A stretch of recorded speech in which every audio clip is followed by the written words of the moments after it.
কৃষকদের আন্দোলনের জেরে লোকসভা ভোটে বিজেপি পাঞ্জাব, হরিয়ানা, উত্তরপ্রদেশ, রাজস্থান ও মহারাষ্ট্রে ৩৮টি গ্রামীণ কেন্দ্র খুইয়েছে।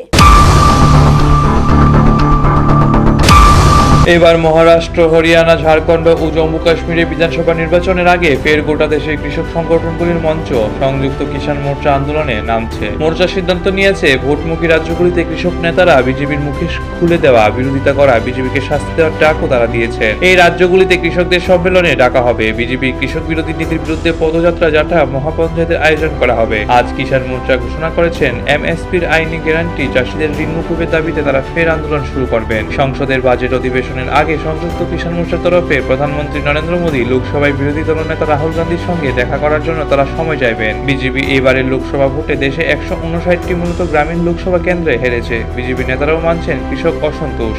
ফসলের ন্যূনতম দাম বা এমএসপির আইনি গ্যারান্টির দাবিতে আন্দোলনের পিছনে বড় কারণ। দ্বিতীয় মোদী সরকারের কৃষিমন্ত্রী অর্জুন মুন্ডায় ভোটে হেরেছেন। কেন্দ্রীয় স্বরাষ্ট্রমন্ত্রী প্রতিমন্ত্রী অজিত সিং ট্রেনির ছেলের গাড়িতে আন্দোলনকারী কৃষকের পিছিয়ে দেওয়ার অভিযোগ উঠেছিল।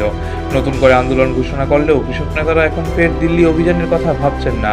মোর্চার নেতা হান্নান মোল্লা বলেন, আন্দোলন একই ধরনের প্রতিবার ব্যবহার হয় না, আমরা দেশ জুড়ে আন্দোলন করব।